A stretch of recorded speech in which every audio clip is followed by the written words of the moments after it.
Hello बच्चों, मैं अमतेश श्रीवास्तव स्वागत करता हूं आप सभी का हमारे YouTube channel trust in excellence पर।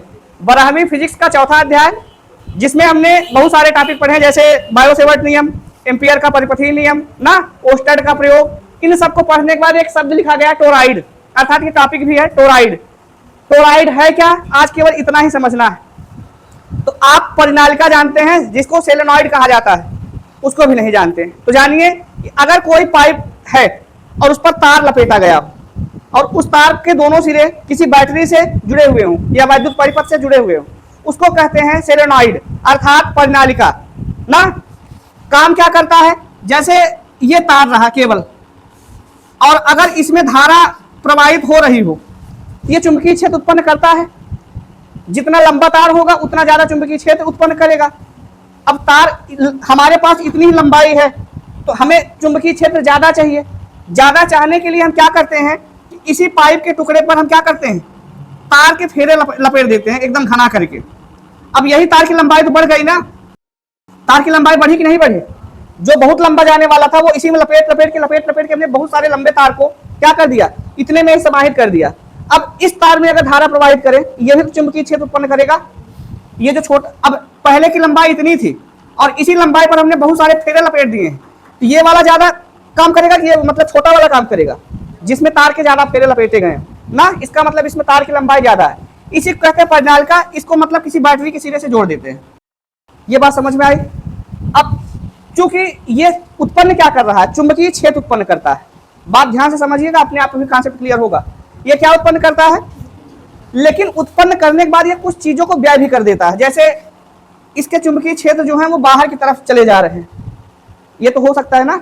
लेकिन अगर मुझे केवल और केवल ऐसा क्षेत्र उत्पन्न करना जो नष्ट ना हो जल्दी, केवल अपना काम करे बस और कहीं अपना काम ना कर पाए, यहाँ पर जो चुंबकीय क्षेत्र क्रिएट हो रहा है वो बाहर की तरफ चला जा रहा है। हमें ऐसा क्रिएट करना है जो उसके अंदर रहकर काम करे। इसी परिनालिका को मैं एकदम मोड़ दूं, वलय बना दूं। छल्ला जानते, छल्ला देखे हो, गोल टाइप का, उस टाइप का। जैसे यही मान लीजिए तार है, ये पाइप है, इसको अगर एकदम सर्कल में घुमा दिया जाए, तार ऐसे लगा हो, मतलब तार के फेरे एकदम सटे हुए हों, उसी का नाम क्या बन जाता है, टोराइड हो जाता है। तो टोराइड की परिभाषा ही है, टोराइड एक वृत्ताकार छल्ला होता है। टोराइड एक वृत्ताकार छल्ला होता है जिसमें तार के अत्यधिक फेरे पास पास सटाकर लपेटे गए होते हैं। इतना ही लिखना है। टोराइड एक वृत्ताकार छल्ला होता है जिसमें तार के अत्यधिक फेरे पास पास सटाकर लपेटे गए होते हैं। बस इतनी ही परिभाषा है टोराइड की। बात समझ में आई ना? अब मैं टोराइड बना देता हूं। ये तो पाइप थी, सीधी पाइप, और सीधी पाइप पर आपने क्या लपेटा हुआ है, तार के फेरे। और यही तार के, अब पाइप को ही मैं मोड़ दूं, वलय बना दूं, यही चीज तो काम कर जाएगा किसका? फिर दोनों में फिर अंतर क्लियर करता हूं। पहले मैं एक टोराइड बना लूं। कहां बनाता हूं? यहां। यही है टोराइड, मतलब पाइप को हमने क्या कर दिया, मोड़ दिया, तार वैसे ही लपेटे गए। समझ में आई बात ना? अब इसके 3 पार्ट बने हैं। एक तो एकदम अंदर बीच वाला, एक इसके अंदर, मतलब पाइप जो खोखली पाइप थी उसके अंदर वाला क्षेत्र होगा ना, उसी को कहते हैं। मान लीजिए इसका ये बिंदु है R, इस बिंदु P का, इसका नाम रख देते हैं P, जो इसके बीच में है। और उसके बाहर जो बिंदु है एकदम बाह्य बिंदु।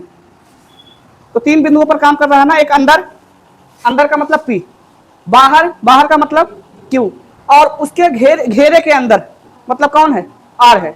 तो कहां कहां पर चुंबकीय क्षेत्र उत्पन्न होगा, कहां कहां पर नहीं होगा? तो चुंबकीय क्षेत्र वही उत्पन्न होगा जहां धारा बह रही हो। आपको वैसे भी कॉन्सेप्ट में आना चाहिए, चुंबकीय क्षेत्र उत्पन्न होने का कारण ही तो धारा है। धारा जहां बहेगी वही चुंबकीय क्षेत्र उत्पन्न होगा। तो धारा कहां कहां पर बह रही है? यहां बह रही है क्या? नहीं उत्पन्न होगा। यहां बह रही है क्या? बह रही है बीच में। इसका मतलब चुंबकीय क्षेत्र अंदर की तरफ होगा। और ऐसा होगा, इसमें तो बाहर चला भी जा रहा था, इसमें तो अंदर ही अंदर रह जाएगा। बात समझ में आई ना? तो यही होता है टोराइड। इसका इस्तेमाल सेंसर में किया जाता है, ट्रांसफार्मर में किया जाता है ना, जिससे जो चुंबकीय क्षेत्र उत्पन्न होता है वो जल्दी नष्ट ना हो। इनमें क्या होता है, कुछ चीजें नष्ट हो जाती हैं, यहाँ पर नष्ट होने की कोई संभावना ही नहीं है। बात समझ में आई ना? चुंबकीय क्षेत्र जितना क्रिएट हो रहा है वो अंदर का अंदर पड़ा हुआ है और अपना पूरा वर्क करेगा। यहाँ पर कुछ वर्क उसका करेगा तो है, लेकिन पूरा वर्क नहीं कर पाएगा, कुछ उसका अलग से खर्च हो जाएगा। यही होता है। ये क्या है? ये सोलेनॉइड अर्थात परिनालिका है। और ये क्या है भैया? टोराइड है। आपको जो पढ़ना वो क्या पढ़ना है? टोराइड पढ़ना है। बात समझ में आई ना? तो टोराइड बना कैसे, मैं बस इतना ही कॉन्सेप्ट आपको बताना चाहता था। टोराइड समझ में आया? टोराइड समझ में आया ना? अब इसका है व्यंजक कुछ प्राप्त करना। टोरॉइड के अंदर चुंबकीय क्षेत्र, टोरॉइड के बाहर चुंबकीय क्षेत्र और टोरॉइड के बीच का जो हिस्सा है वहां पर चुंबकीय क्षेत्र। 3 स्थितियां हम देखेंगे। तो सबसे पहली स्थिति हम क्या लें? टोरॉइड के अंदर चुंबकीय क्षेत्र, टोरॉइड के अंदर चुंबकीय क्षेत्र। चूंकि एम्पियर के नियम से संबंधित है तो वही नियम लगाएंगे। एम्पियर के नियम से, एम्पियर के नियम से फार्मूला क्या है? बी डॉट डीएल बराबर म्यू नॉट आई। बात समझ में आई? अगला डॉट प्रोडक्ट डॉट हटाएंगे, क्या लगता है? कॉस थीटा लगाएंगे। इसका मतलब अगली लाइन में हो जाएगा बी डीएल कॉस थीटा बराबर कितना? Mu not. धारा की बात करें, यहां पर तार के जितने फेरे हैं उतनी धारा तो बहाएगा। तो तार के मान लेते हैं कि यहां पर n फेरे लपेटे गए हैं, तो यहां पर धारा कितनी होगी? n आई। समझ में आया ना? क्योंकि तार के n फेरे हैं, ये हमने ब्रैकेट में लिख दिया। समझ में आई बात? अगला कॉस थीटा, तो थीटा यहां पर बन रहा है कुछ, थीटा का निर्माण मतलब 0 डिग्री पे है, तो इसका मान 0 डिग्री रखेंगे। अगली लाइन में यहां थीटा बराबर 0 डिग्री, तब बी डॉट डीएल यही तो बचा बराबर कितना? Mu naught N I, mu naught into N I. समझ में आया? बी बाहर निकालेंगे, अंदर क्या बचेगा? डीएल बचा। बी बाहर किया गया, अंदर बचा डीएल बराबर म्यू नॉट एन आई। समझ में आया? डीएल को मैंने बार बार बताया कितना मान देगा? 2 पाई आर, क्योंकि वृत्त ही ये भी बना रहा है। अगली लाइन में बी इंटू 2 पाई आर बराबर कितना? म्यू नॉट एन आई, और अपान में भी कुछ नहीं, mu naught N I. 2 pi r उधर जाके क्या बनेगा? डिवाइड। तो बी बराबर कितना आया? म्यू नॉट एन आई अपान 2 पाई आर। समझ में आई बात? ये टोरॉइड के अंदर जो चुंबकीय क्षेत्र उत्पन्न होगा उसका मान है। ठीक, अब आते हैं दूसरा कॉन्सेप्ट। अगर आपसे पूछे टोरॉइड के बाहर चुंबकीय क्षेत्र कितना होगा? टोरॉइड के बाहर चुंबकीय क्षेत्र अर्थात किस बिंदु पर कह रहा है? क्यू पर कह रहा है। तो टोरॉइड के बाहर कोई धारा नहीं बहेगी, अर्थात आई बराबर कितना होगा? जब आई का मान 0 रखेंगे तो म्यू नॉट एन इंटू आई मतलब 0, कुल मिला के 0 हुआ ना। अब 0 का बटे कुछ भी करेंगे क्या आएगा? इसका मतलब बी बराबर अपने आप में क्या प्राप्त हुआ? डेरिवेशन ऐसे ही है, बी डॉट डीएल बराबर म्यू नॉट आई। ठीक, बी डीएल कॉस थीटा बराबर म्यू नॉट एन इंटू धारा का मान 0। फेरे तो n है लेकिन धारा बाहर प्राप्त नहीं हो पाएगा, इसका मतलब करंट 0 है। तो जब ये 0 रहा बराबर 0 हर स्थिति में होगा ही, और बराबर 0 अगर रहा ही है तो बटे कुछ भी करेंगे 0 आएगा, अर्थात बी बराबर कितना प्राप्त होगा? तो टोरॉइड के बाहर चुंबकीय क्षेत्र चूंकि आई बराबर 0 होगा, तब बी बराबर कितना प्राप्त होगा? 0। आई बराबर 0 का कारण समझ में आया? अब अंदर की तरफ तो हमने क्या किया, यहाँ इसके बीच का जो वलय है उसके हिस्से वाला, मतलब टोरॉइड के बीच वाले हिस्से में चुंबकीय क्षेत्र, चुंबकीय क्षेत्र। अब बीच वाले हिस्से में भी धारा कितनी है?